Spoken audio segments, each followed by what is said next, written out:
Greetings and hello, BUSN 1360 Software Applications for Business.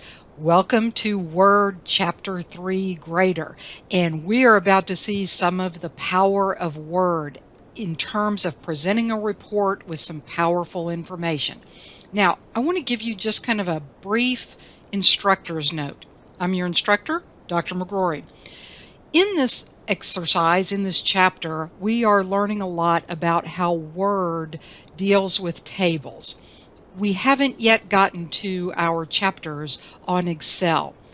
One of the powerful things about the different Microsoft Office applications, and Office refers to the package or what's commonly called the suite of software that includes Word, Excel, PowerPoint, typically Access, which is a database program, OneNote. In other words, it's a bundle of software. Well, the great thing about this Office bundle is that you can copy and paste between different applications.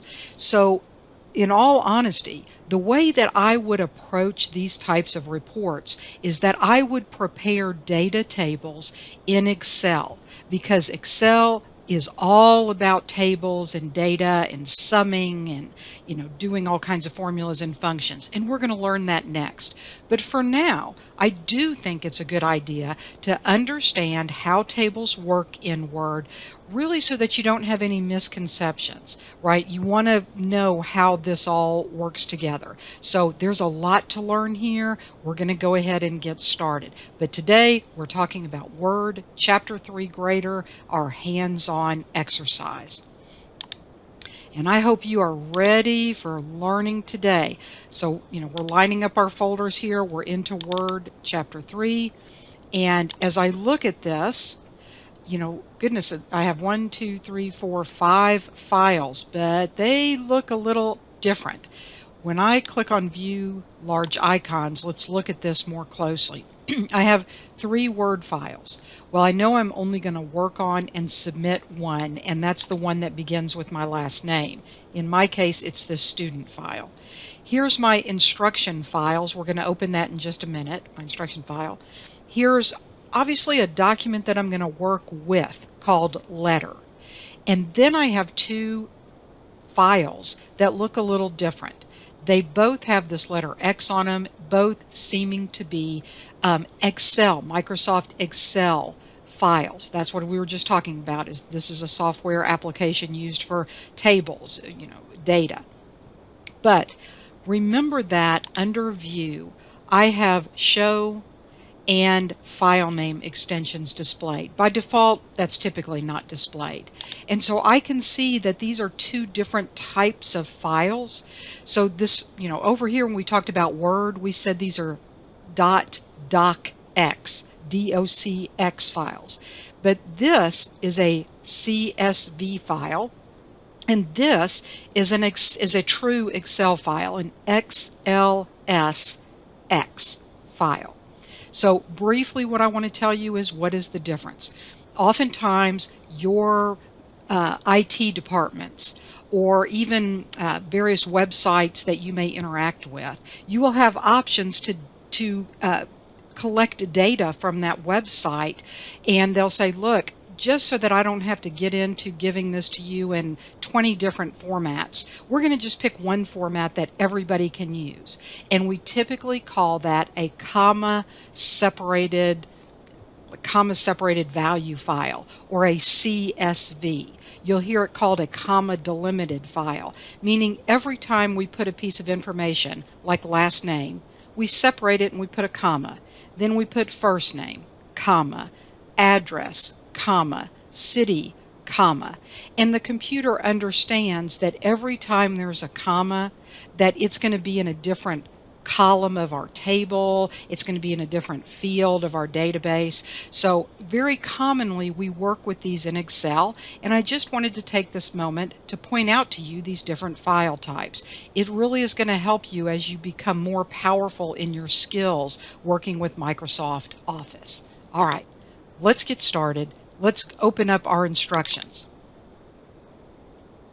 Now, as I looked at these instructions, This is another biggie. I know our last grader was just a biggie. And scrolling through, yep, we've got 3 pages of instructions. Once again, we have 28 instructions. We're going to work them one at a time. Now, I have printed my instructions again because I like to use those as a handy reference. I will display these to you on the screen. In some cases, I may not read the entire instruction because it's going to be easier to demonstrate it, and of course you have access to these instructions, plus you'll be able to see it on the screen. Now, I do like to put this in the context of what are we doing so that it's not just about pointing and clicking and click where I click. You've got to kind of push back from the tree to see the forest so that you can then apply this to your life, your job, your community functions where you're trying to contribute using your computer skills, right? I want you to put this in context. So what are we doing? We're working with Oakley University to prepare an executive summary of the university's economic impact on its community and state. The best way to present some of the data analysis will be through tables, right? We don't want to describe all the data. We just want to list it in tables. So we're going to develop these tables. You will send an executive summary along with a cover letter to community and university leaders using Word's mail merge feature for the task. Mail merge is especially one of the very powerful features of Word and a point where Word works very well with Excel, for example. So you can use mail merge for a lot of different things. I want you to keep that in mind as we go through. So naturally, the first step of our instructions is they want us to open up that document and look at, in number 2 was the next thing they do, display those non-printing characters, because we know that that's really important. So let's go ahead and open our file because it knows it's a .docx. Even if you don't see .docx, it knew to start this, to open this file using Microsoft Word. And what's the first thing we must do? Enable editing. So wow, this is a good looking report. Look at this. It's got a table of contents in here. It's got this nice title page in here. How many pages is this? If I go down to the lower left, 5-page report, and it looks like they've already typed and formatted. Oops, I'm sorry, I don't know why it skipped back to the top. There we go. I need to stay on the scroll bar.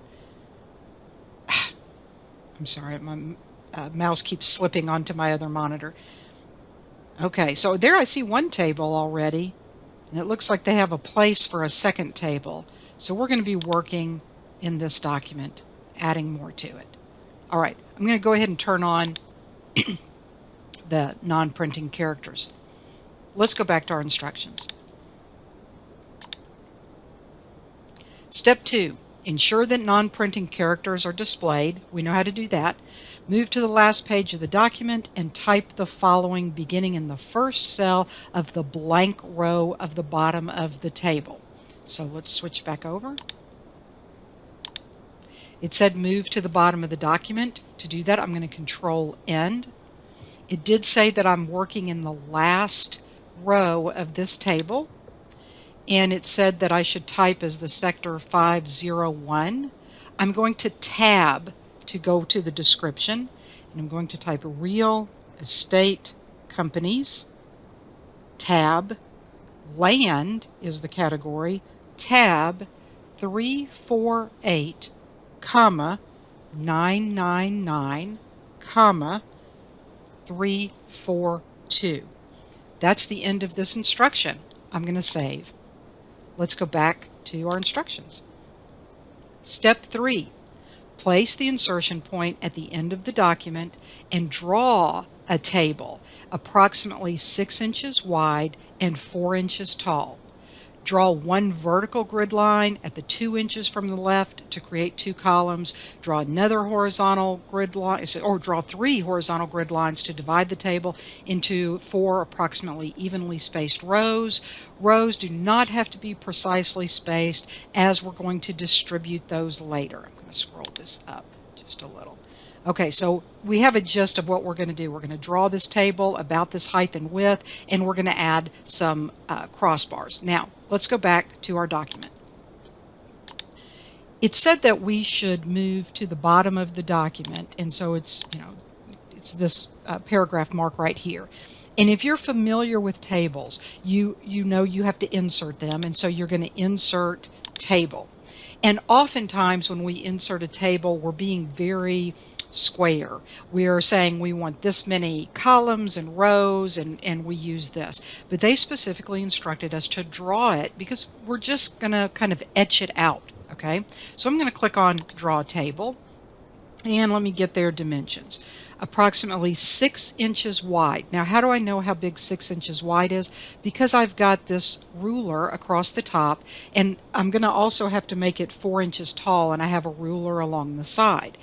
If you do not see the ruler, don't forget this is something you are viewing. So under View, you're going to click Ruler. All right?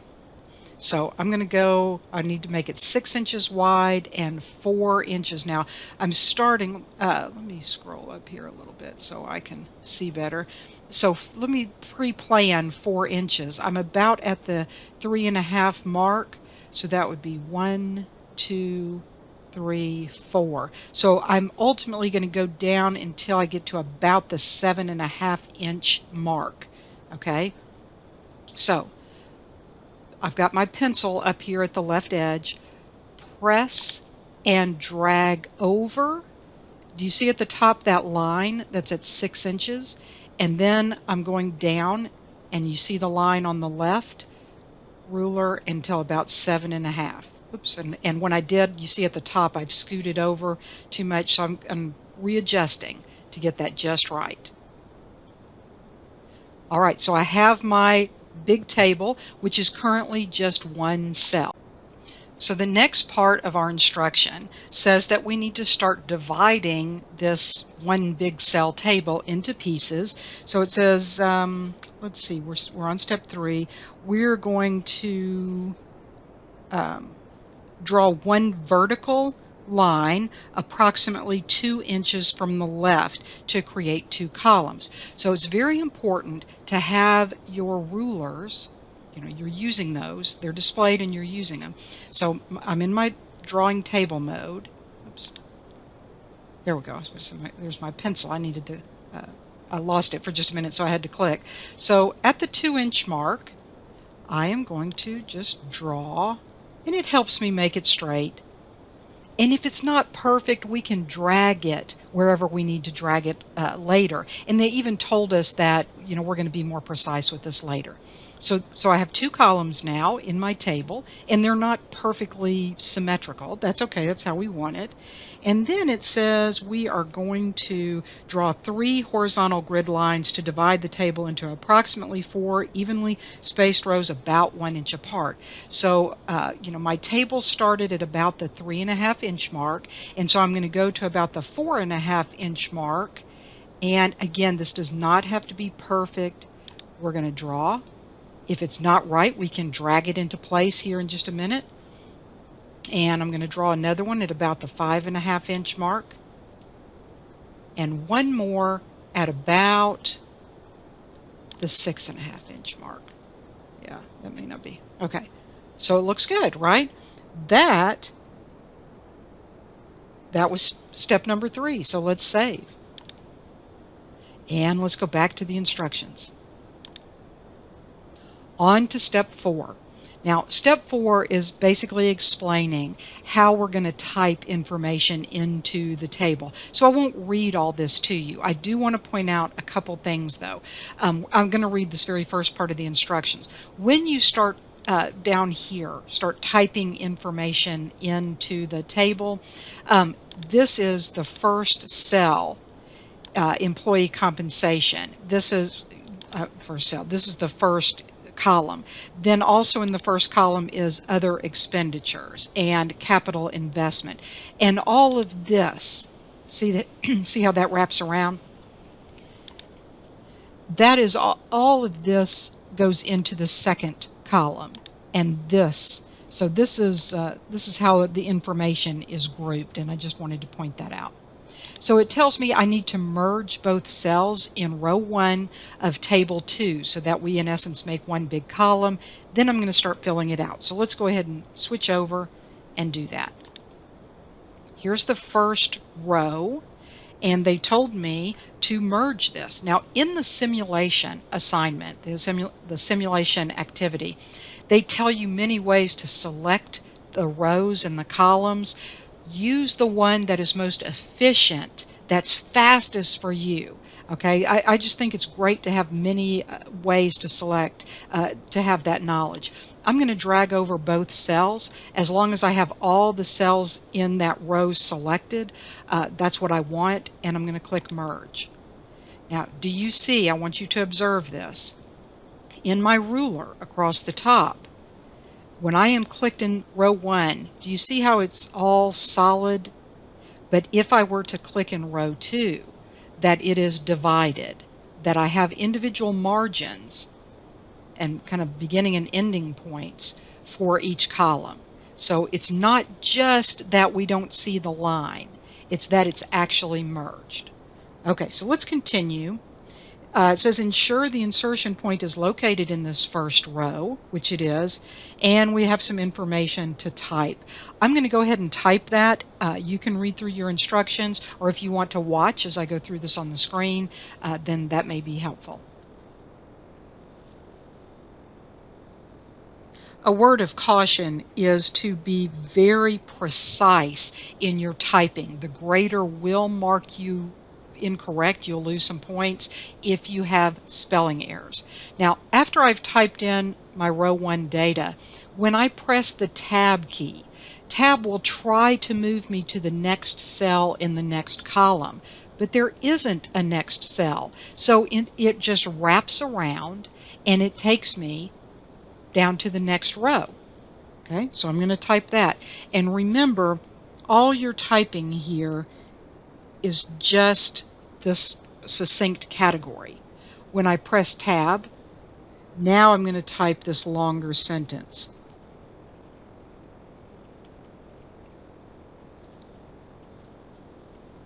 When I press Tab, it searches for the next cell. It doesn't find it, so it wraps to the next row.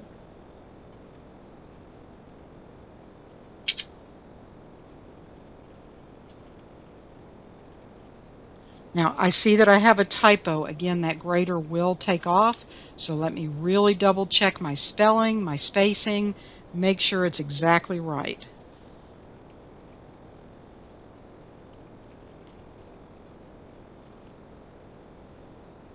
When I got to the end of this, it was very specific to say don't press the Tab key. So I want to show you why, because this can actually be a useful function if you understand what the Tab key is going to do. If I press the Tab key at this point, it will just simply create a new row following the format of the row above it, the row we just came from.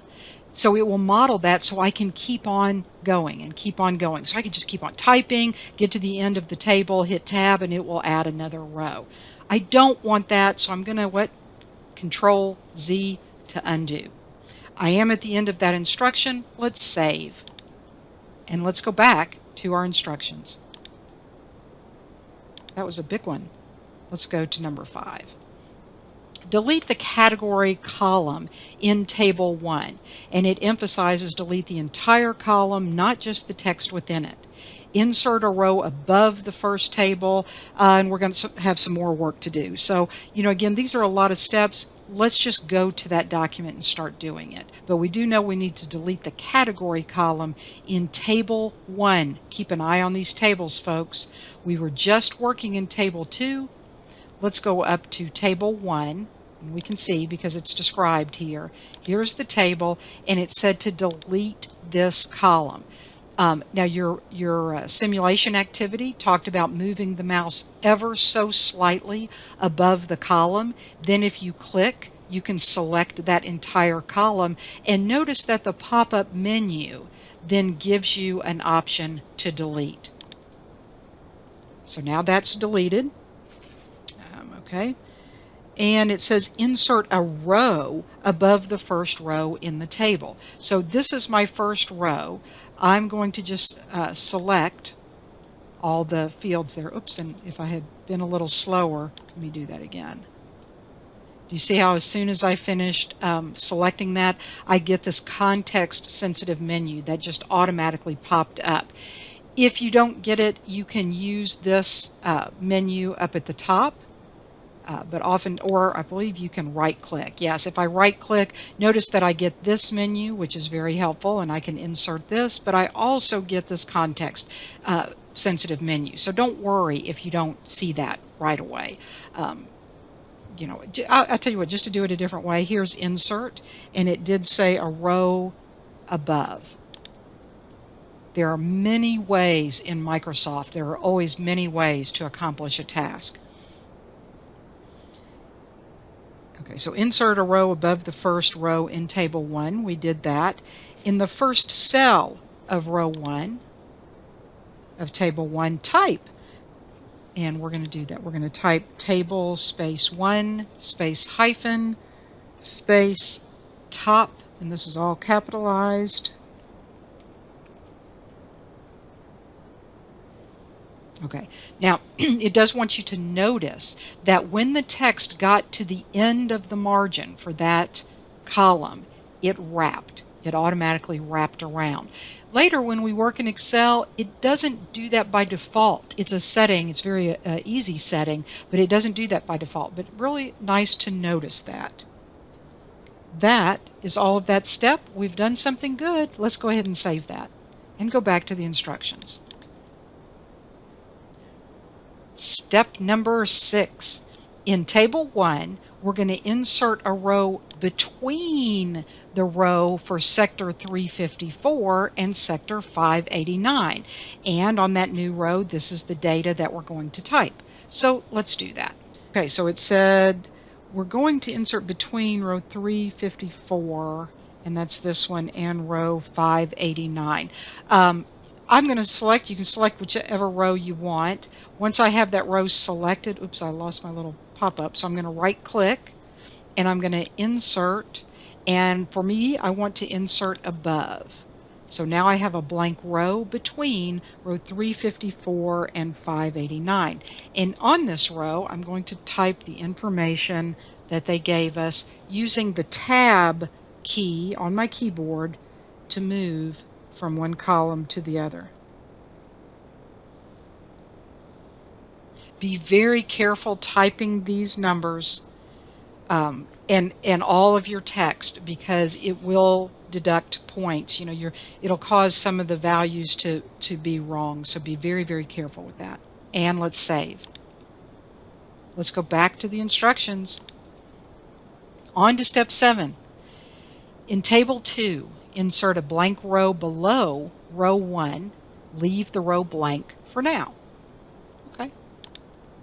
Table 2, make sure we're in table 2.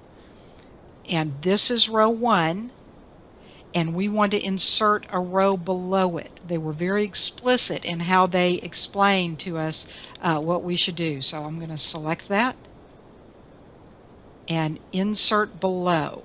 Now let's see what happens. Here's the significance of inserting a row below rather than telling us to select this row and insert a row above. It copied the row that we selected.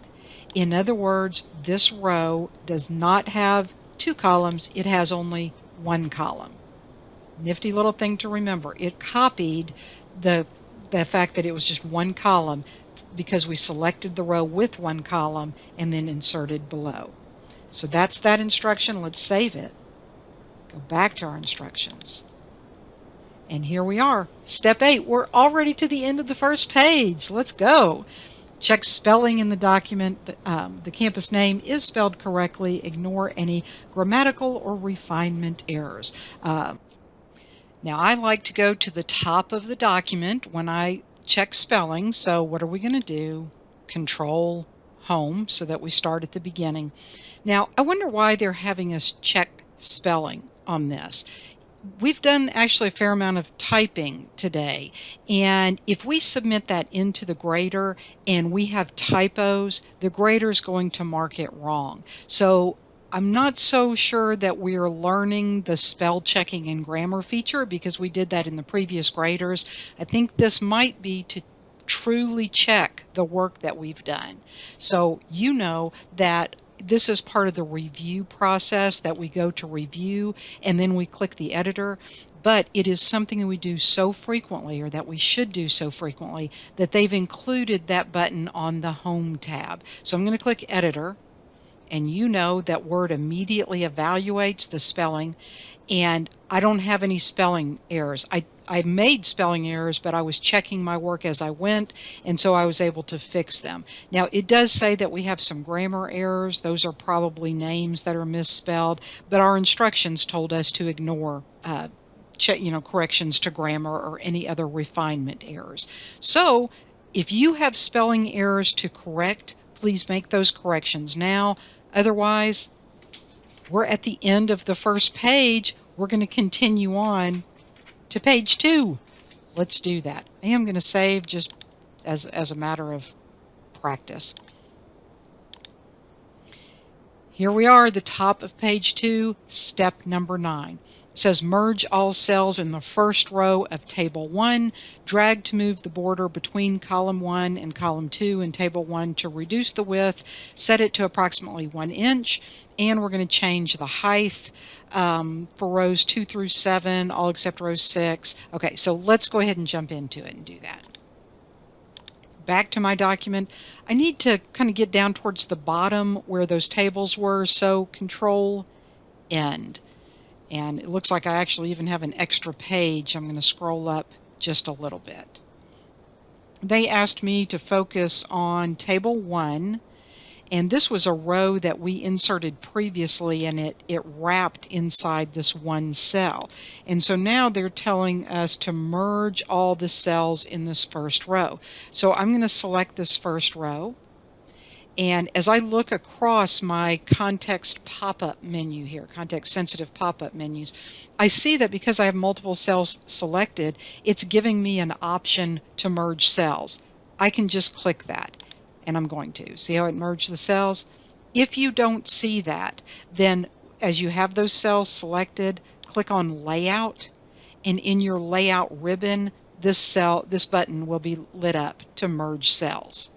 Okay, so we've done that. Now it says drag or move the border between columns 1 and columns 2 to reduce the width.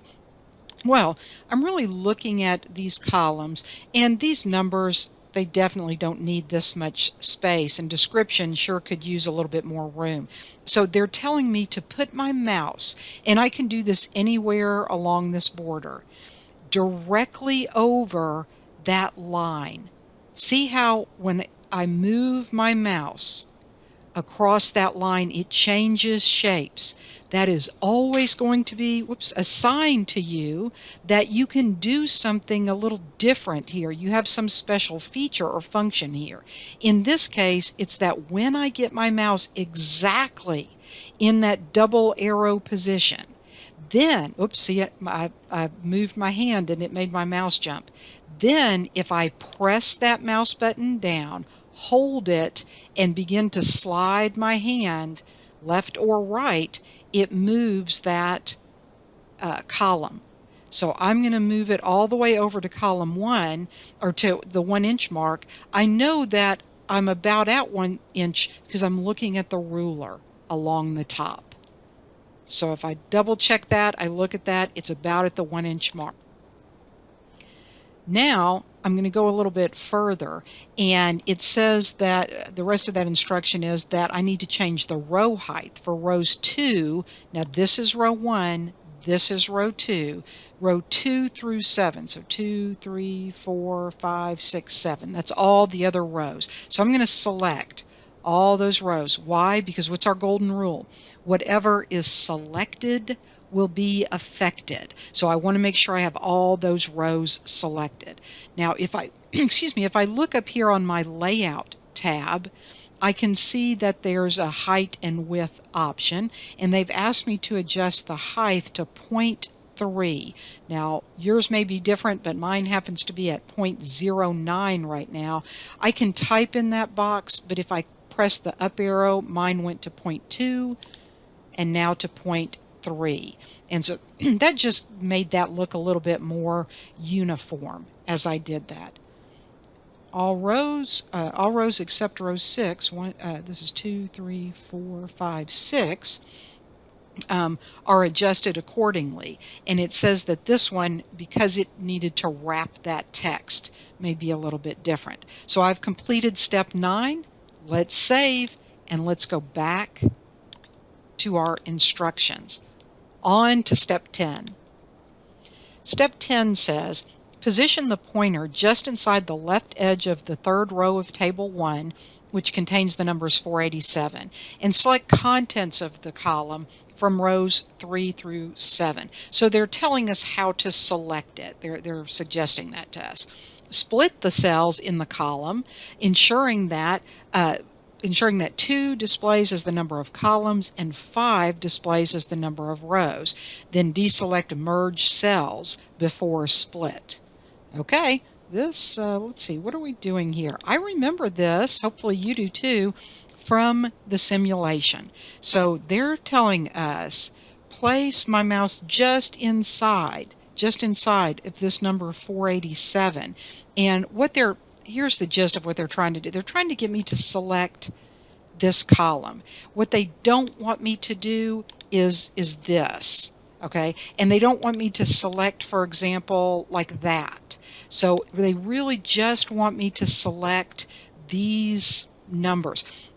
Just be very sure about what you're selecting. I'm just selecting those numbers in that column.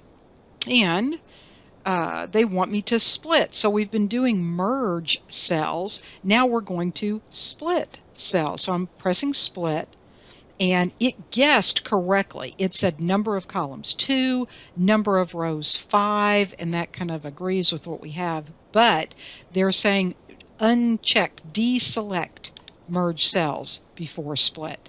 Click OK. And what I've done is I've added a column just for these rows. Pretty handy, right? Okay, great. Let's save that because that seems like a good thing. And that was step 10. So excellent. We did save. Let's go back to our instructions. Scroll up. Step 11. Click in or select the first cell on the second row of table 1. We're going to add some text. Ensure that a space precedes. Okay. They're telling us, in essence, to fill out the table a little bit. So let's do that. Let's go back to our instruction, or to our main document. Now be very careful, still working in table 1. And it said click in or select the first cell on the second row of table 1 and type and division after the word sector. So I'm going to click. They should have told us click after the R in sector. I'm going to hit my space bar and I'm going to type and division. Sector and division. I think it's funny when they write the instructions that way because I feel like they should say click after the R in sector and then type this. It reminds me of chemistry instructions when it would say combine these two chemicals together, and then you would turn the page of your lab instructions and it would say but first, right? So but first click after the R and then type and division. We're just having some fun here because this is a long instruction set. It says ensure a space precedes the word and we did that. Beginning with the third row, 1, 2, 3, that's this with 487 here. Beginning with the third row, type the following in the second column. So we're going to start filling out this second column. So let's do that. Little tip, I'm going to arrow down. Rather than constantly picking my hand up off the keyboard and going back and forth to my mouse, that might make me more inaccurate. So I'm just going to arrow down after I type each number.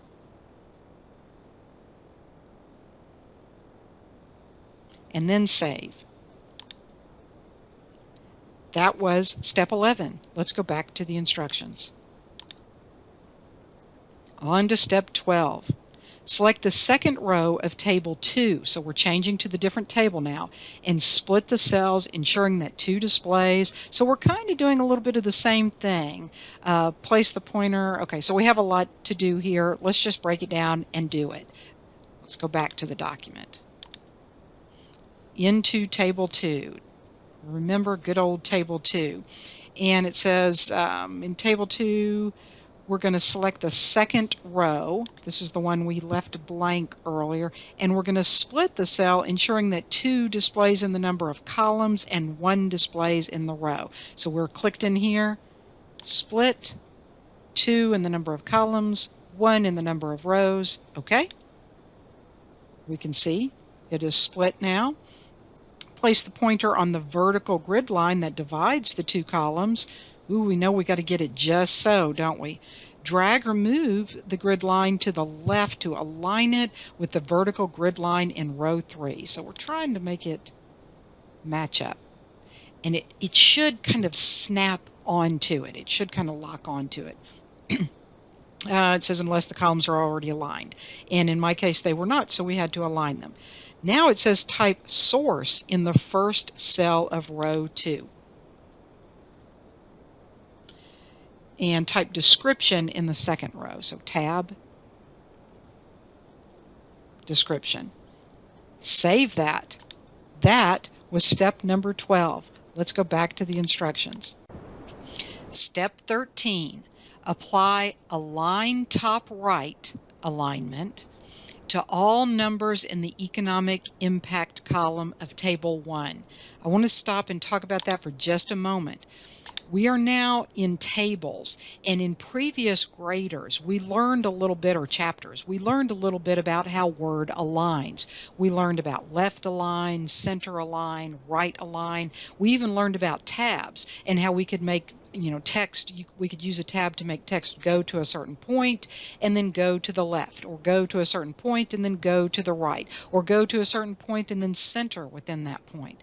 But all of that alignment was in one axis. It was along your x-axis. It was always going just left and right. Now it says align top right. And so there's more dimensions here. We have an up and down, so we have 2 dimensions. We have up and down alignment as well as left and right. So up and down is within the cell. Do we want it centered, for example, horizontally? Or do we want it centered both horizontally and vertically within the cell? So now we get to make those choices. Now, here's another thing you got to be so careful about in these instructions. It's telling me to align this information within table 1. And then look at how they've switched it up on me, and they don't tell me until the very end of the sentence. Then they start telling me to center align those headings in table 2. Not in table 1, in table 2. And then it continues talking about table 2. Goodness. Be really careful about this, because the grader will mark it wrong. Okay, if you get off and apply the wrong formatting to the wrong table. So let's try to be really careful. You may see me make mistakes, and if so, we'll fix it after we submit it, and the grader flags it as a point deduction. We'll fix and resubmit. So let's continue with step number 13. Let's go back to the document, and we're starting with table 1. We've been working in table 2, but let's go back up here to table 1. And step 13 says we're going to work with all the numbers under economic impact. So I'm selecting these numbers, and it says that it wants to align top right. So on the alignment, in my alignment group, on my layout tab, this is for my table. This is layout for the table, not this layout. Did you notice that there's a second one? This is just for the table. And here's my alignment buttons. And if you look at each one of those buttons, they're trying to show you, using lines, what would happen with the text. Do you see that all of these lines are pushed up to the top and to the left? So it's a top left alignment, and you can see that within the cell. This would be center left if we were to select that one. This would be top and to the right. right? These obviously have to do with center, and these have to do with the bottom. So we're going to start with what the instructions said, and they want top right. So we know it's going to be in this row, and it's going to be on the right. And see how all the numbers jumped up over here to the side, top right of the cell. Okay, let's continue with the second part. And again, this is in table 2. So let's go down to table 2. And it says apply center alignment to all the headings in the second row of the table. Okay, all headings in the second row. So these were those headings that we added in the previous step. Now here's a common mistake that students are going to make, and I'm going to show you the difference. A mistake is when you would go to the Home tab and use the centering that you're familiar with. Because if I click on that, did you see the text? It moved only across this one direction, only across left and right. But this is in a table, and it says apply align center. And this is really picky, but this only says center. So I don't want to use that. In fact, let me undo. Instead, I want to use this layout that is specific for the table. And I want to use my alignment buttons. And when they say align center, okay, that's kind of center. Okay, so it's kind of like double center. Look at what happens when I use that one instead. Not only did the text move across the cell left to right, it also moved across the cell up and down, each one within its own cell. So that's what they're looking for, and that makes our table look quite nice. Then continuing with this instruction, they said bold the first 2 rows in table 2. So I want to make sure I select this as well as this very top row, and they wanted us to bold it. You know the keystrokes for bold? Control B, B for bold, Control B. Okay, so I'm going to save that because that, I believe, we've done everything correct for step 13. If not, they're going to let us know when we submit that. Let's go back to the instructions. And that's the great thing, is that if we make a mistake, we'll fix it and we'll resubmit. So here we are in step 14. Apply list table 2 accent 6 style. So we're going to apply a style. They tell us in case we have trouble locating it, or in case we're colorblind, or have an issue there. So it tells us exactly which one to pick to our table 1. Then it's going to give us some additional steps. So let's just jump into it and do it. This is step 14. Let's go back to our document. Now again, we are working with table 1, so let's move up here to the top. I'm going to click anywhere in this table. And when I'm in this table, that's when I'm going to see these 2 extra tabs. If I click out of the table, did you notice that they go away? They're sensitive, they're context sensitive to my insertion point being in this table. Well, we know that styles is on the Home tab. And you see all this, the styles, right? But this is for a table. So I don't think I should be on the Home tab. I think I might need to be in table designs. Now I have table styles. And if I click to expand that in full list, okay, and they're trying to tell me that this is a list table. So I have plain tables, I have grid tables, and I have list tables, and this is accent 6. Now as I look for this, they're telling me that within this I should go down 2 rows once I'm in list. So 1, 2, and over 7. 1, 2, 3, over 6 actually. So 1 is my first one. 2, 3, 4, 5, 6, 7. So I'm in this orangey color. I'm sorry, apply that to table 1. So I'm going to click that. Is that table 3, accent 6? Oh no, that's table 2.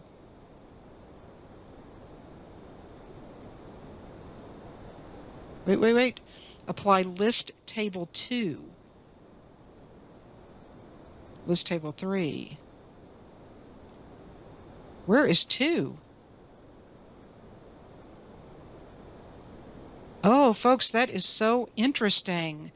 Um, Double check so that we are in the same thing, because I think what they did not anticipate is that these are list table 1. Do you see it showing?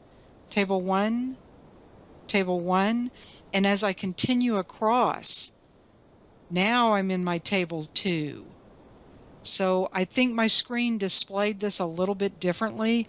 Please make sure that you're on list table 2, and that once you have found that grouping, that you go across within your list table 2 to accent 6. Goodness, I'm going to pick that. Look at how pretty that made that table just all at once. That's so nice. That was just part 1 of step 14. Apply list table 2 to table 1. Now we are to bold the first 2 rows in table 1. So some of this is bolded, but not all of it. So we're going to select these first 2 rows and we're going to bold. Do you see what just happened there? Some of it was already bolded. So when I clicked to bold, all it did is remove the bolding. So I need to click that again to make sure that that is bolded. Okay, we're trying to get all of that bolded. Some of this may be a little familiar to you from the simulation, hopefully. Okay. Now, so far we have applied changes to table 1, and the instructions are about to change, and we're going to start looking at table 2. So I'm going to go ahead and save this. But goodness, it's so important that you follow these instructions. I mean, to these details. We're talking about, styles that are a little bit different than the instructions. Now we're switching from table 1 to table 2. But you and me, we're in this together. So we're just going to walk through it. Okay, we got this. We got this. We got it. All right, so now it says right-click anywhere in table 2. Anywhere. Right-click. I'm just going to pick there. Okay, right-click anywhere in table 2. And from the shortcut menu, select Table Properties. And I see it right here. And center the table horizontally on the page. Now we are talking about just that one directional center. I happen to be on a different tab. Make sure you're on the Tables tab. And it said to center it horizontally, and notice that this is it right here, alignment, center, and OK. And did you see it kind of snap to the center? Tell you another little way to do this. If you are clicked inside a cell and you click center, it will center the text. Even if you pick like a row, it will center the text within that. But do you see this little 4-sided arrow up here? If I get my mouse directly over the top of it and click, do you see how it is selecting the entire table? When I have the entire table selected using that handle, then if I click center, that's just kind of a fast way. But you can always, what can you always do? Right click. I love right clicking. Table properties, use the center there. Okay, just giving you options. And let's just make sure that that completes step number 14. Let's save that. Let's go back to the instructions. Step 15. Apply align center alignment. So again, not just center, but align center, which we know means both directions. Okay, so apply align center alignment to the second row in table 1, which contains the column headings, and then center table 1 horizontally on the page. So we're talking about the second row in table 1. Let's go back. Go back to table 1, and they were talking about the second row, and I'm going to select all those cells because I need to do that. I need to make sure I go to the layout, which is specific to the table, and align center is kind of like center.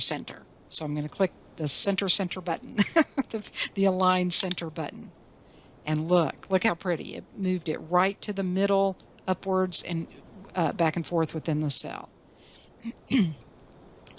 And let's kind of continue on with that. It said also center that table horizontally on the page. Let's use that new technique. I'm going to select this entire table using the handle. What could you do instead? You could right-click anywhere in the table, go to Table Properties. But I've selected the table by using that handle. And in this case, I am going to go to the Home tab, and I'm going to center. And did you see the table center? Okay, so two different ways that I've demonstrated to do that. And that was, I'm double checking, step 15. Let's save our good work as we just continue right along. I'm just going to click away somewhere. Step 16, insert a row below the last row of table 1.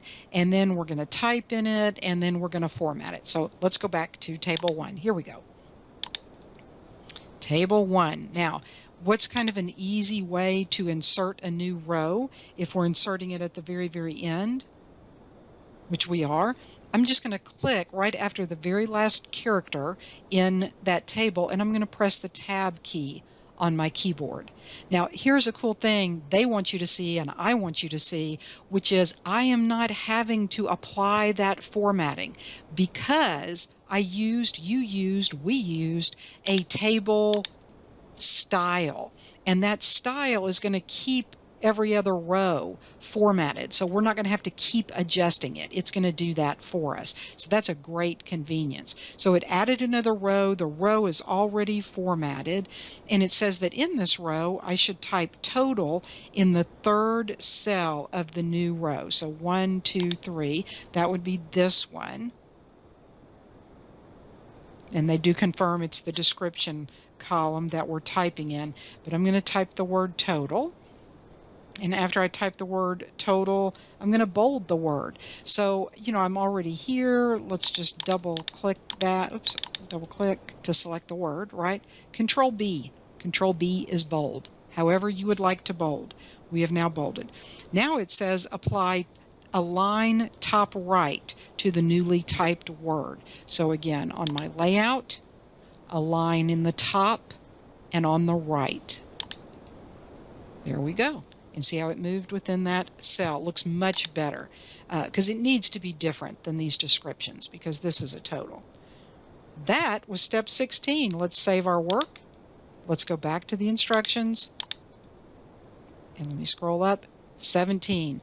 Include a function. Function, what is a function? You're going to do a lot with functions in Excel. So this is a great introduction to it. We're just sticking our little toe into the water.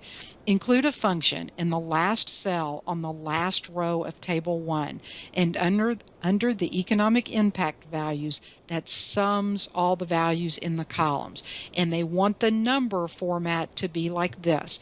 A lot going on. I want you to have an understanding, not click, click, click. Push back from the tree. Let's look at the forest. What's going on here?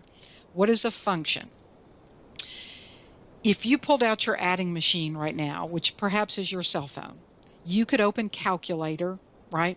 And you could say, add this number plus this number plus this number plus this number, right? And if you had 1,000 numbers to add, you would have to type each one of them, and you would have to type the plus sign in between each one of them. And then you probably hit like an equal sign or total, and it would total it up. What if instead, if all those numbers were already listed there, you had a computer program that summed it up? This sounds familiar to you, right? That word, that computer program that we're going to call sum, is what we refer to as a function. And with a function, anytime you have a computer program word like that, it could be function, it could be sum, the function could be sum, it could be average, it could be find the minimum or min of something, or the maximum or max of something. Whenever we're looking through those somethings, we put that inside of parentheses. So you're going to have this word, and then you're going to have parentheses, and whatever you put inside the parentheses is what you're going to act upon. That's what you're feeding the computer to look at. That's all a function is. You're going to love it. You probably used them, you just didn't know they were called functions. So that's a function. Now, one other thing, this number format is kind of specific. It's weird because it has like a 0 and it has these hashtags or these pound signs, right? The number sign, and it even has that comma. I want you to understand what you're telling the computer about the format. Because they typed that number 0, that does not mean to type a number 0 in your document. What it means is you must display a number. Even if there are no numbers, you must display a number. And of course, the number you're going to display is 0 because it's nothing. But don't just leave it empty, because if you leave it empty, we're going to think you forgot to put something there. It's not that sales or profits were 0, it's that you forgot to type profits. No, no, no. You must put something. You must put that 0 there. Well, then why didn't they just put a bunch of zeros there? Why'd they put pound signs, right? Hashtags, in other words, for those other numbers? Because that's more flexible. In terms of formatting, which is all this is, it says if you have numbers, display more numbers. If you don't, then don't. Oh, yeah, and don't forget to put a comma in those third, every time you have a grouping of 3. That's what that formatting is said. As you look at that formatting, let me ask you a question. Are we going to display decimal values? Nope, not part of the formatting. If we were supposed to display numbers after the decimal, then we would have like decimal either 00, meaning always display 2 decimals, or we would have decimal pound pound, meaning only display, or hashtag only display numbers if there are numbers. So that's just a little insight as we now jump in and do that. Back to the document. Get my mouse sometimes doesn't move. There we go. All right, so step 17, I'm sorry, insert a function in the last cell of the row of table 1. So we told it this is going to be a total, and we don't want to get out our calculator and start adding these numbers up.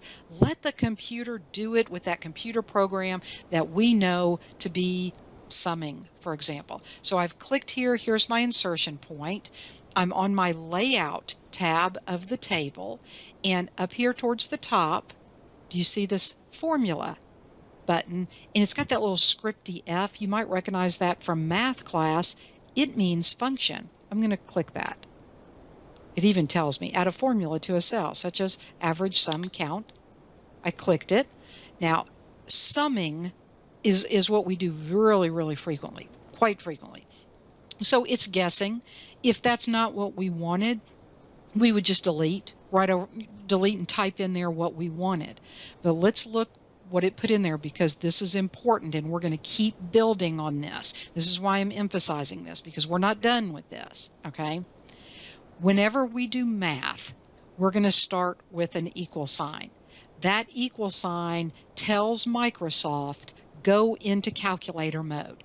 You are not in typing mode anymore. You're in calculator mode. So turn on calculator. How do you turn it on? Press that equal sign. Now, what is our program that we're running? We're running the sum program. So that's our function, sum. We said we have to tell it what to sum, and we're going to put that inside of those round parentheses. Notice there's no space. There's no space. So you got to throw English class out the door. I'm so sorry. I ask forgiveness from all the English teachers, because we said a paragraph is whenever you hit the enter key, and now I'm telling you don't use spaces. Oh my goodness, I'm going to have to beg a lot of forgiveness. No spaces. Equal sign, go into math mode. What's the program? Sum. That's our function. What are we summing that goes inside parentheses, no spaces? Everything that's above. Okay. Not that bad. It took me longer to explain it than you could see exactly what's going on, right? Now, how do you want it to format? Well, we've got them pre-built in. And you can see some of the different, do I want it to be a percentage? Do I want there always to be numbers after the decimal? No, they told us this first one. Pick that.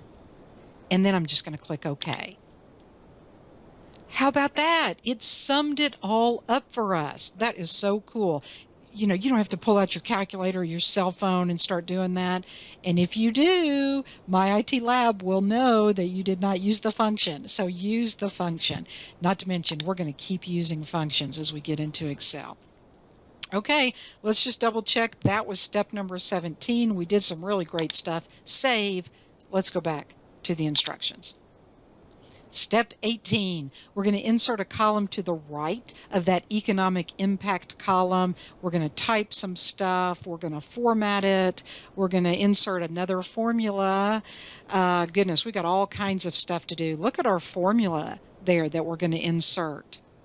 We're going to talk about that. Let's do it. Let's talk about it in the document. Let's go. Okay, we're still working. They didn't specify, but we're still working in table 1. And they said insert a column, and I'm sorry to keep looking away. I'm looking at my instructions. Insert a column to the right of economic impact. So here's economic impact. I'm going to select that column. You might get the pop-up. If not, right-click. Oh, good. Oh, now I lost it. I was waving my mouse around too much. So I'm going to right-click, insert. I want a column to the right. There it is, column to the right. See how it just kind of shifted everything over? And it said in that column to the right, type, and I'm going to assume right here, percentage of total. Yes, percentage of total. Was my capitalization correct? Yes, and with that, we want it to look like these others. So we're going to align. I'm clicked inside this cell, and we're going to align center. So that's the center. Much better. Looks much better. Insert a formula in the last cell of the third row. 1, 2, 3. This is third right here. We're going to insert a formula right here. And we want that formula to divide the value in this economic impact by this total that we calculated. And then we're going to multiply it by 100 because we want it to be a percentage. Okay, so we're just saying, you know, we want to know if we divide this by this, we're finding out, you know, it's like a ratio. What is the percentage? Okay, so we're going to do this. Now, how do I get started with this? I've got to go to formulas or functions. Even though we're not doing a function, we're starting with a formula. So here's my insertion point. Okay. Now, it says, do you want me to just sum up the stuff to the left? I mean, we sum up stuff a lot, right? Now, backspace. Let's just start fresh. Delete everything in there, okay? Whenever I need to go into math mode, I need to press the equal sign. That turns on Word, goes, what? Are we adding, subtracting, multiplying, dividing? What? That's what that equal sign does. It says, I'll do it. I'll do it for you. Just tell me what you want to do. Well, I want to take the number that is in this row and in this column. I don't want to type in the number because what if the number changes? Then I would have to keep coming back into my formula. That's more work. I want the computer to keep up with it. Okay, just tell the computer, look, I'm going to tell you where the information is. And once I tell you where it is, if it changes, you just keep up with it. Cool, right? Computer's going to do the work for us.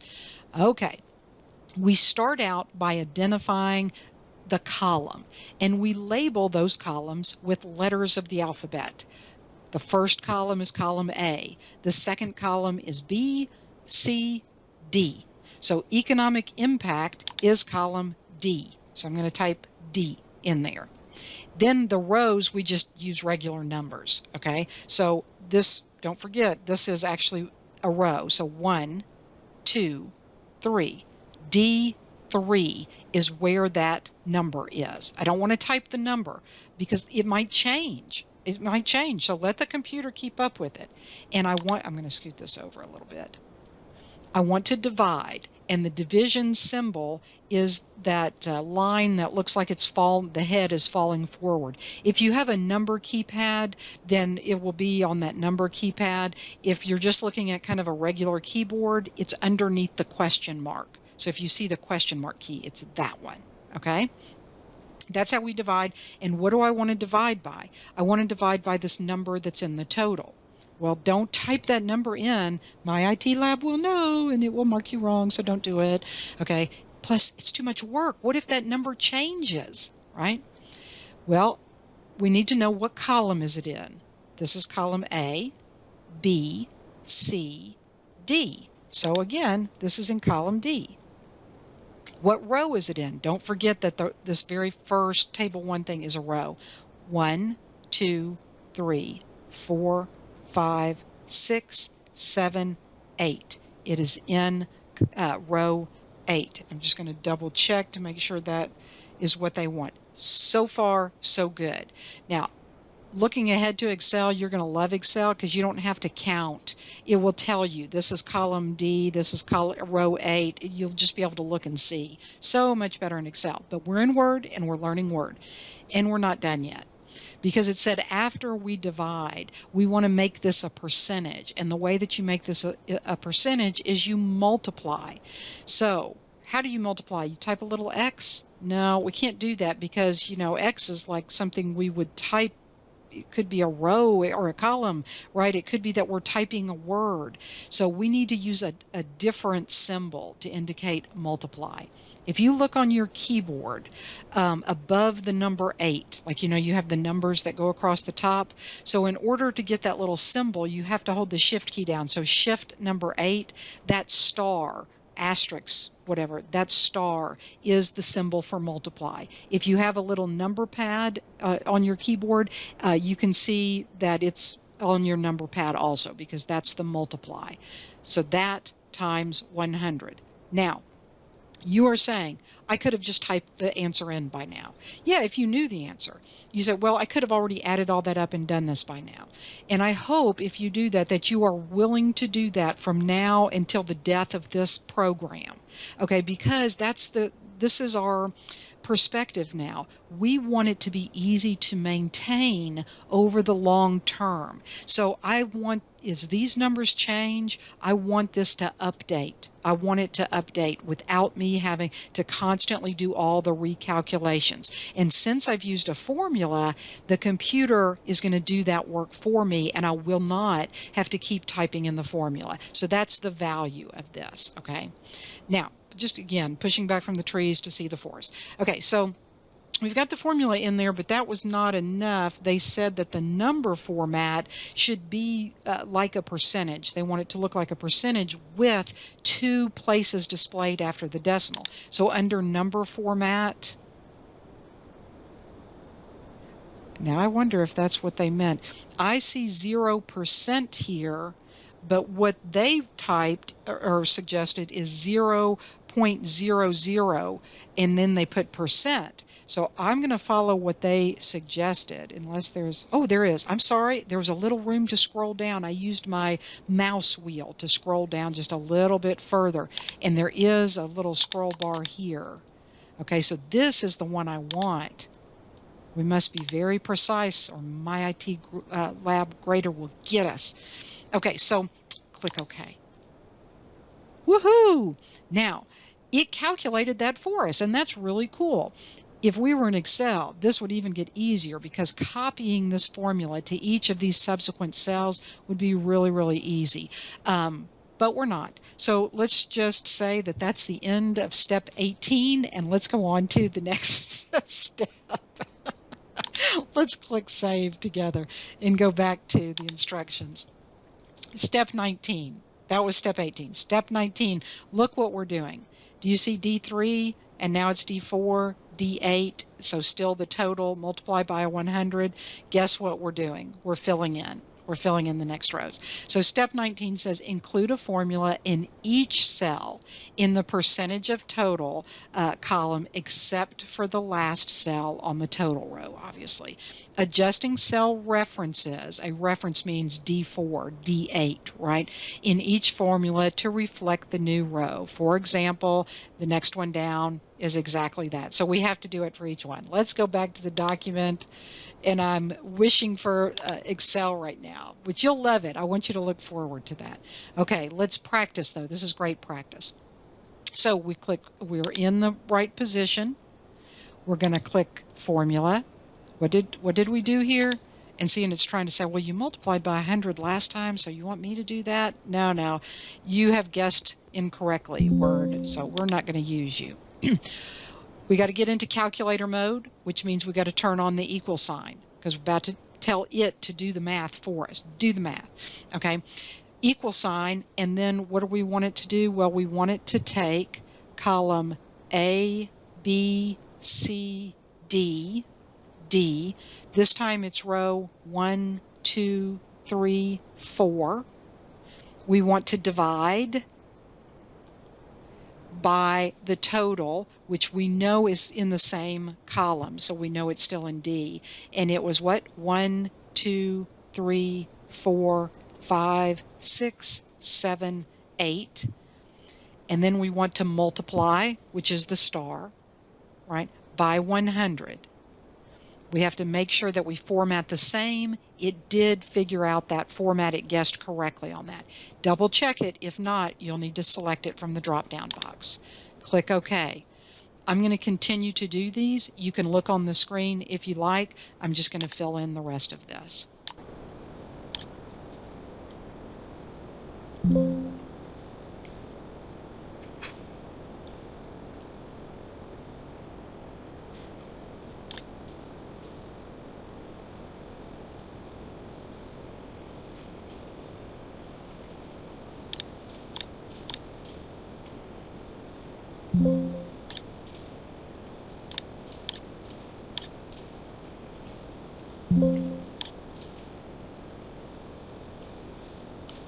It's 1, 2, 3, 4, 5, 6, 7.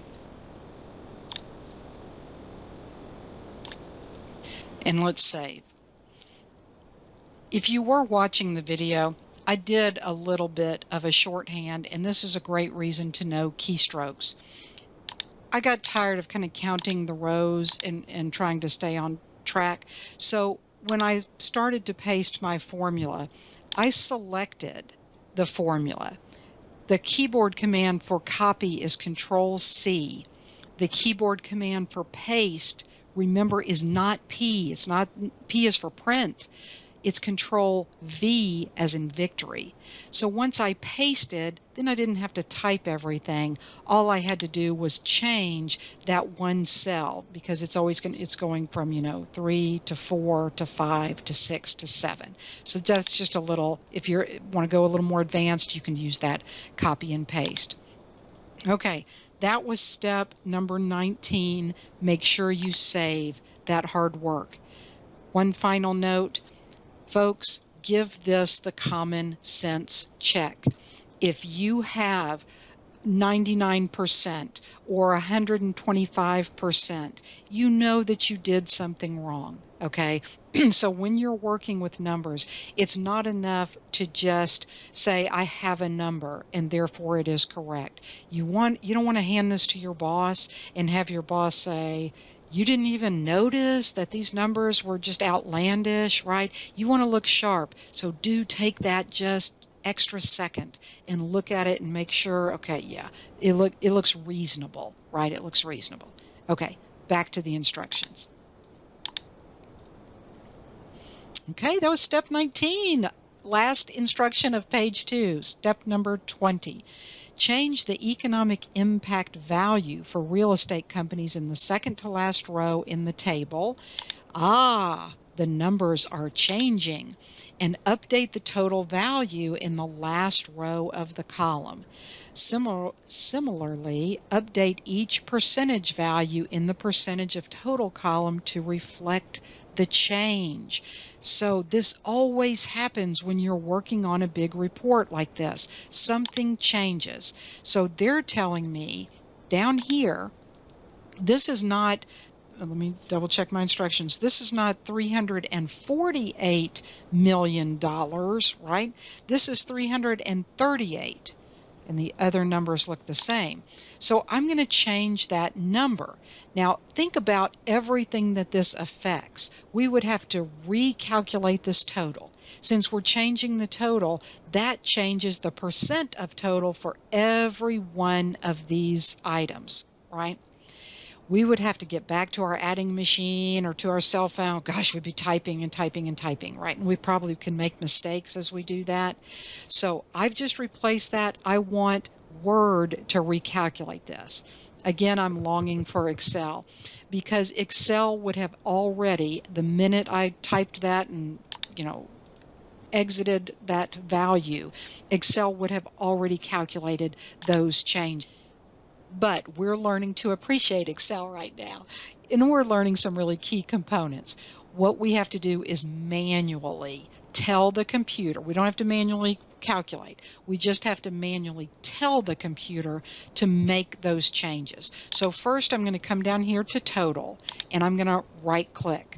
I like to right click. It's just so much easier. I don't have to remember to go to all these other menus. And I'm going to tell it to update the field. Now kind of look, see how it's 4 billion? Yeah. Kind of look at that number, and I'm going to update. Did you see it change? Okay.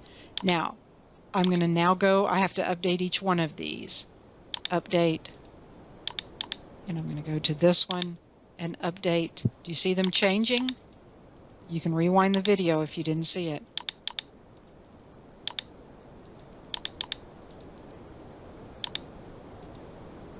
Okay. Now all of my values have been updated because this number changed, right? Save that. And let's just make sure. Let's see, was that the whole thing?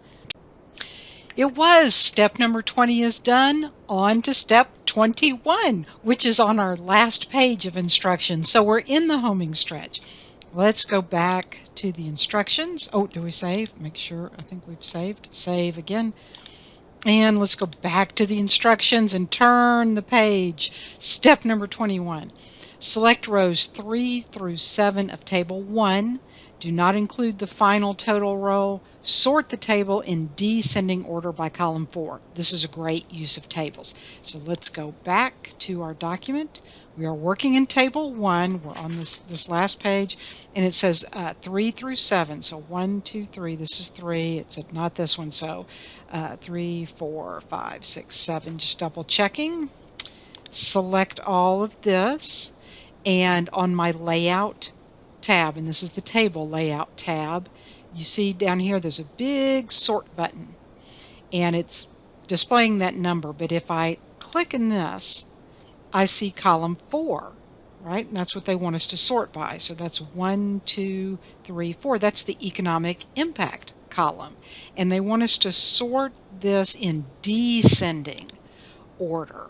So how's it sorted right now? It's not sorted at all. It's just kind of random. That the table might be sorted, but anyway, we're going to sort by this column. So okay. So the big numbers descending, the big numbers are on top. It goes down to the small numbers. So if we want to see where is the really big economic impact, boom, we just see that very quickly. Let's save that. A great function. Let's go back to our instructions. Step 22. Select row 3 through the end of the table 2. Sort the table in ascending order by column 1. So we go back to our document. This time we're working in table 2. And for table 2 it says select row 3. 1, 2, 3. So this is row 3. We need to select the whole row. Oh, to the end of the table. I knew something sounded strange there. Okay, so I selected the end. I really had to use some mouse control there to make sure I could select all those. A couple hints or tips to help you. You may want to zoom out, making it easier. Oops, goodness, that's a little too far out. Making it easier for you to see the table so that it's right together. Remember something I showed you last grader project, which is that you can do things like collapse this space, your header and footer, as well as this blank space between documents. You put your mouse in between, double click, and that way, and this is a great example of that, that way that extra space gets out of your way, and it may be more easier for you to select. One additional thing that we learned in the last grader, If for a moment you need to insert something that puts this all in one page to make it easier for yourself, as long as you remove it before you submit it, you'll be fine. So for example, this is what I'm saying. For example, we know a hard page break is control enter, and that would put this all on one page, thus making it easier for me to select. If I do that, it's no problem. Just before you submit this into My IT Lab, just go back in and delete that, right? That way you'll make sure. Now let me kind of undo, because I think I had some extra line spaces. You want to try to get the formatting back as close to the original as, as it should be, so that My IT Lab doesn't take off any points. In our case, the saving grace here was that we just simply collapsed this space in between the two pages. I can expand that and make it visible at any time. See how I've positioned my mouse? And then it's very hard for me to select all that text. So I'm just going to collapse it again. In this way, I don't have to make any changes to my document. But editing is kind of a process. So if you have to insert something and then delete it, after you've made your necessary changes, like insert some hard enters or a page break, that's what you have to do to kind of facilitate. So I've got this selected. We are again on step number 22, and it said we need to sort. So we go to the layout of our table. We go to sort, and this time it wanted us to sort by column 1. So when I click this drop-down box, I see column 1, and it wanted an ascending sort, and I'm just going to move this to the side so that you can see. Right now it's not really sorted by anything, which is confusing, so I'm going to click OK. And I would expect to see it sorted, right? So it just makes it easier for you to read, for your boss to read, makes it very impressive, right? Okay, let's save that. Go back to the instructions. Step 23. Click or select the table move handle. Now that's the handle we were looking at earlier in this video. To table 2, to select table 2. Choose the border style double solid line half point accent 6. It tells us where to find that, but we know to double check that. And apply the selection to all the borders. Okay, so we've got some formatting to do. Let's get in there and do it. So we're talking about table 2, which is of course right here, and it suggested this time that we select this handle. Click or select the table. Okay, choose the border style double solid. Okay, so I've got my table. I'm going to use my styles, and this is border styles right here. Now I really want to double check this. It should be here. Double solid lines, half point, accent 6. That's it. I'm going to click that. Oh, okay. And it says apply the selection to all borders. They suggest that, they gave us a hint, I think in the simulation or so. See how it says which borders, and this 4 square looks like a table. But unfortunately that table is not filled in yet. So the way I need to apply this border style is I need to click on this drop down arrow and go to all borders. This is telling it which borders to apply that style to, and I want it to apply it to all borders, which is what they're showing in this little picture right here. Okay, so I'm going to click that. So it's all borders has been applied. Then we're going to shade row 1, which this is row 1, with orange, and here's shading. And we're going to go orange accent 6, which is over here, but we want it to be lighter. Oops, lighter, there it is. Lighter 40%. I'm going to select that. And that is step 23. So let's save. Let's go back to our instructions. We're in the homing stretch. We're going to do it. Step 24. Change the row height of the first 2 columns of table 2 to 0.4. So here we go. I'm sorry. Let's go to our document. the row height of the first two rows. So I'm going to select these two rows. Goodness, that didn't... See how it seemed to not... It selected just this cell and that cell, and I don't want that. I want it to understand, so I'm just doing a kind of a better, more sweeping job of going across and then up. And I can adjust the row height under layout, and it wants us to put this to 0.4. I think I'll click in that box and I'll just type 0.4 and then press the enter key on my keyboard. Much better. Now that table's not split across the two different pages. Since it's not, I can now expand this if I want to. That's just a way to view it, so it would be okay to leave it collapsed if you wanted to. But now that I've successfully made that change, I'm going to save that. That was step 24. Saved it. Let's go back to the instructions. Rock and roll. Number 25, open letter.doc. That's one of the files we downloaded. Begin a mail merge procedure, selecting the Excel workbook trustees as the data source. The worksheet, sheet number 1, contains addresses, and note, here's a note for Mac users, that you need to use this that CSV file. Edit the recipient list to add the following record. So wow, now they didn't tell us to close the other document, so I'm just going to kind of, keep that open, but I am going to go, let me minimize, and I'm going to minimize this. And here we are with our documents, and here's letter. And I see Word is opening. It opened my other documents in Word. Okay, what do we always do? Enable editing, and they said we're going to use this as a mail merge. Okay, and it says go ahead and begin the mail merge. Well, a mail merge is a type of mailings, and we can start a merge in the simulation. They had you click start merge and letters. I'm going to tell you something. I have been using Word, doing mail merges for decades. Okay. I always use this mail merge wizard. I just love it. Okay. Why stress yourself out? So you can certainly use the mail merge wizard. Following with the steps that you learned in your simulation activity, they wanted you to select start mail merge and then letters.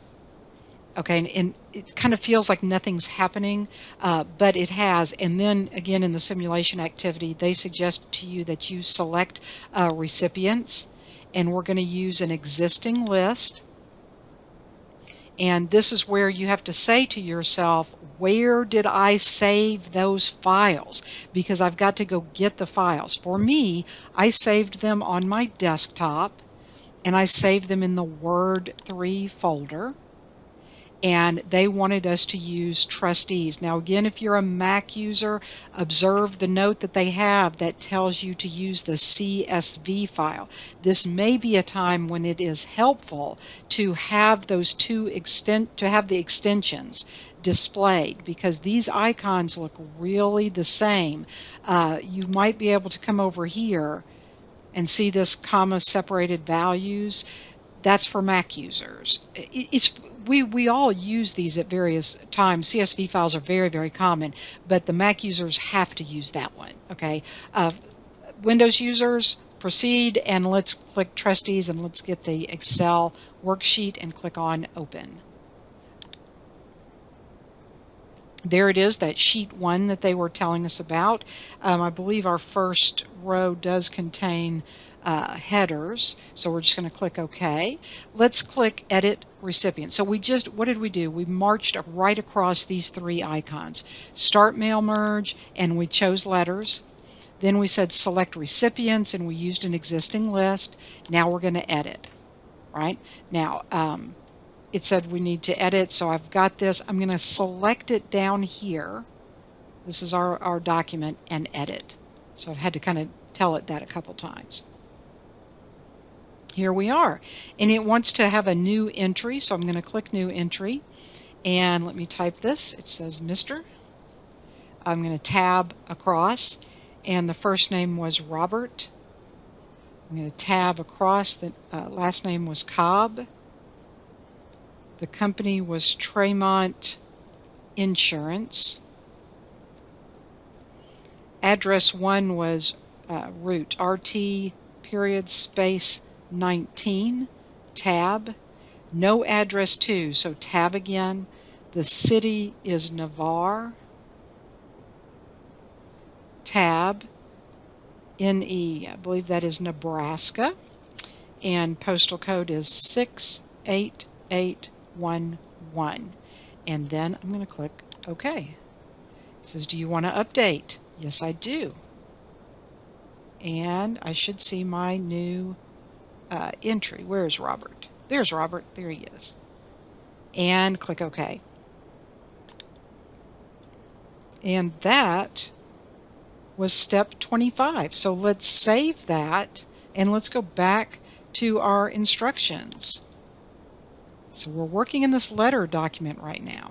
Step 26, click or move the insertion point after the 2024 year that's in the letter.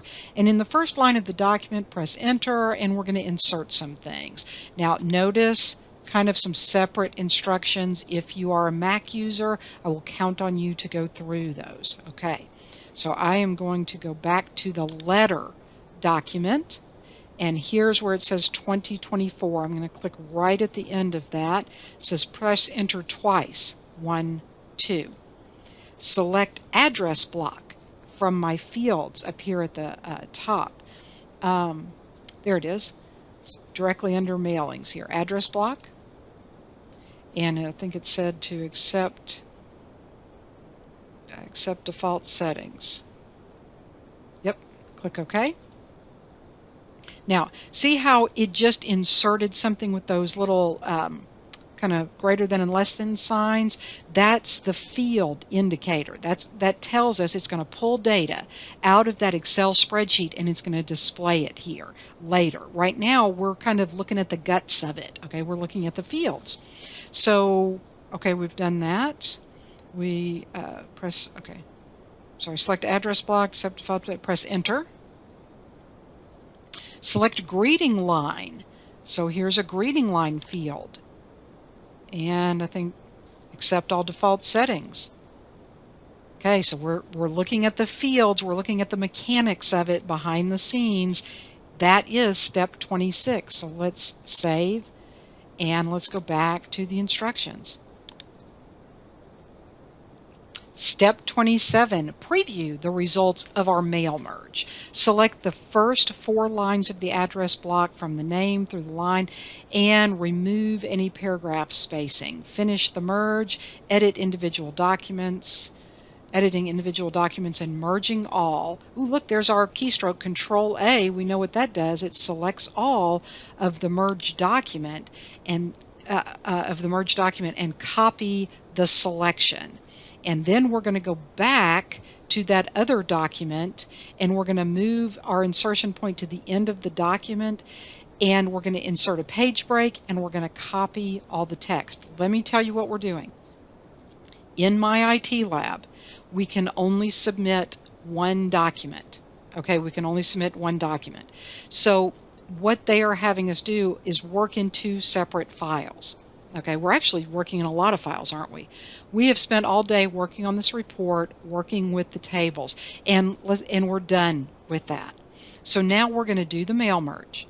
The mail merge is going to produce one letter with every name and address, a copy of that letter for each person. That, we even added a person. We added Robert Cobb. So it's going to produce one letter, all that into a single file. That mail merge completed document is going to be in one file.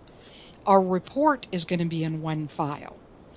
We are just going to take the mail merge and we are going to start kind of a new page in our document we've been working in this whole time, and we're going to paste it to the bottom. Now here's the thing, folks. If we've made a mistake in that mail merge, we have about 8 different names that we're going to create, in other words, 8 letters. And if we have an error, it's going to be replicated in each one of those 8 letters. We don't want that error.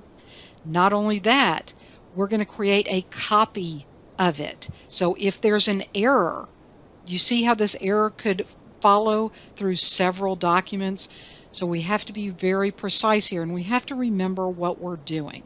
We are taking a template, kind of a main document. From it, we're going to create a copy for every single person that's in our Excel spreadsheet. Then we're going to copy that into the main document. Stick with me. You and me, we're in it together. We're just going to walk through it. Here we go. Okay, here we go. Let's go back to our letter. Now this is where we see the mechanics of this document. And we don't want to see the mechanics. We want to see what is it going to look like when all is said and done. And that's what they mean by preview results. Now look at what it did. It went out to that Excel spreadsheet and it pulled in Dr. Curtis Bracken and their insurance and all that. And it even said, "Dear Dr. Bracken, this is all information from the spreadsheet." We can go to the next record in our spreadsheet. That was Dr. Holly Lowe, and it has their information. Right? If we changed the information in that spreadsheet, we could come back in here and update this file, and it would display the new information.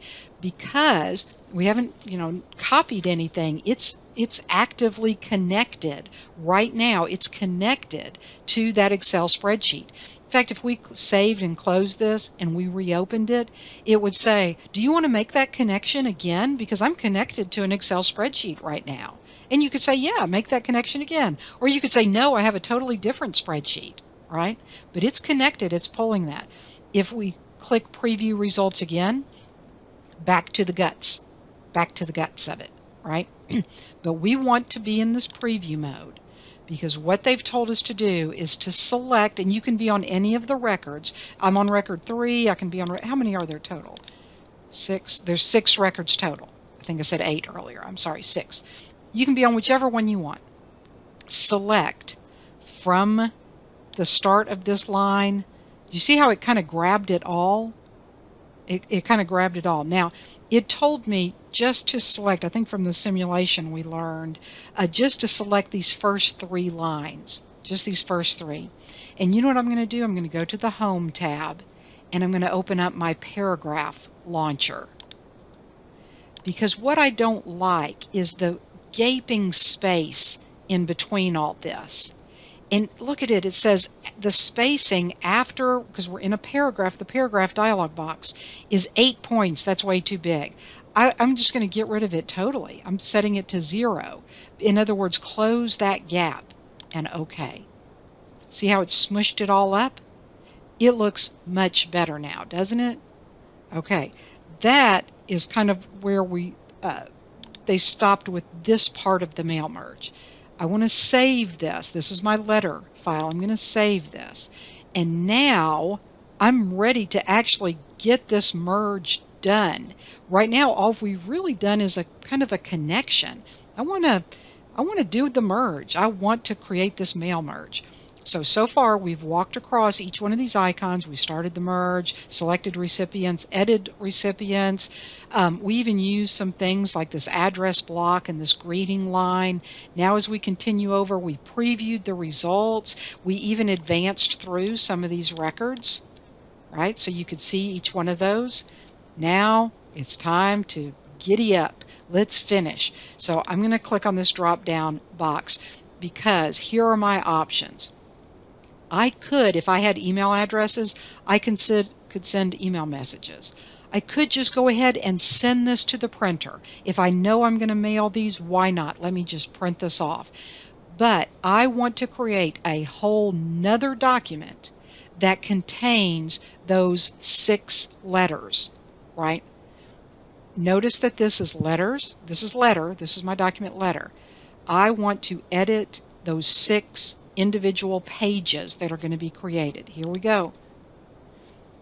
Merge the records. Yep, let's do it. Okay. Now, look up here. I'm not in letter anymore, or letters. It says letters 1. because I have even more files open. If I hover over Word in my taskbar, look at, I now have 4 things open. I have my instructions, that's the first one. I have that report we've done so much work on tables in. I have the mechanics, the mail merge document that is my main document that's connected to that source file. And then here at the end, I have the result of the merge. I have taken my main document and I've made one letter for every single item that was in that Excel spreadsheet. You get it? You get it? It sounds like a lot, but the more you do this, you'll kind of start to see.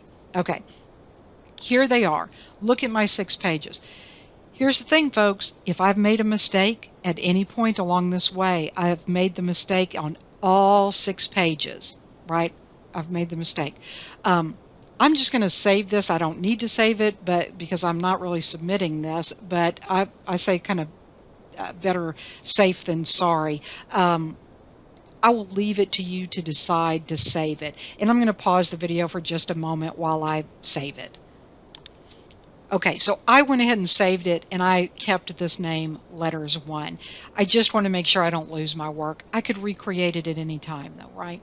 Now, what did they tell us to do still in step 27? They said select every page of this. Select it.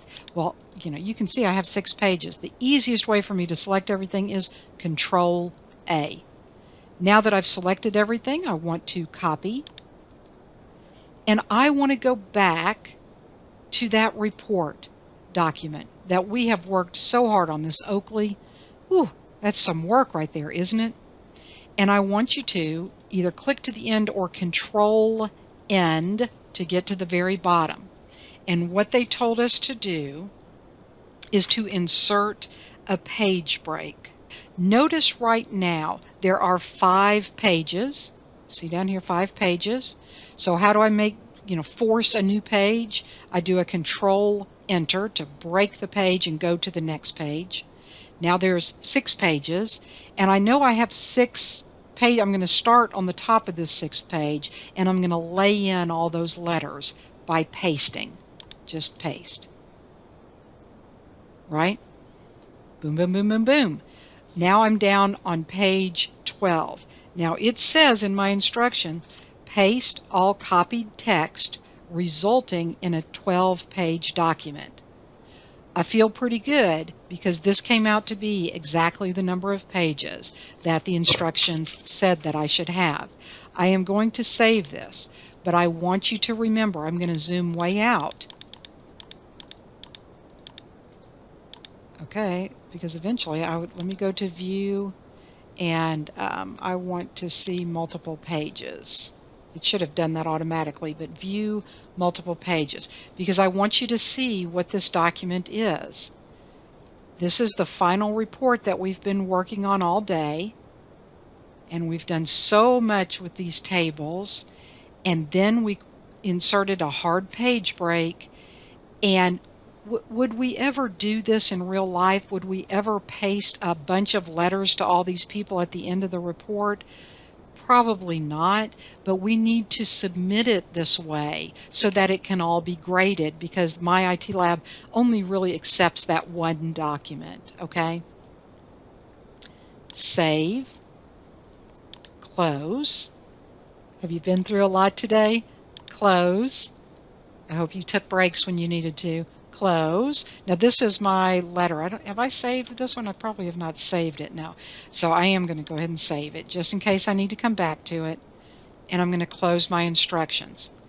Folks, close Word. Get out of it. Don't leave any of your Word files or even your Excel files open. Close everything before you submit. Common error is that you try to keep something open before you submit it into my IT lab. All right, so I'm going to go back to my browser.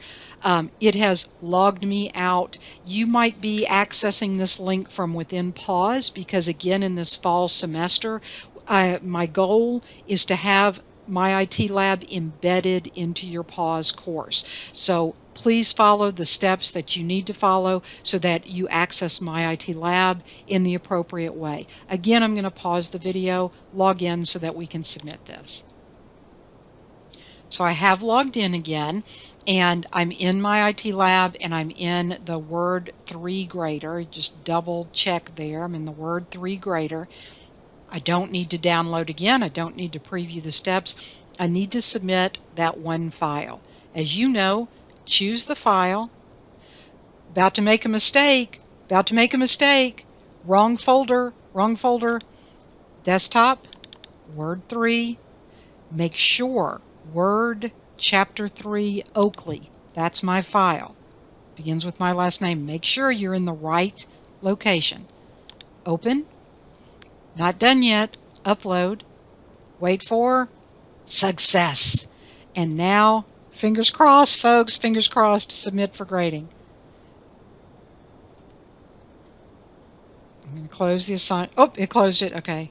It's pending. Now, it grades quickly, but think it has a lot to grade this time.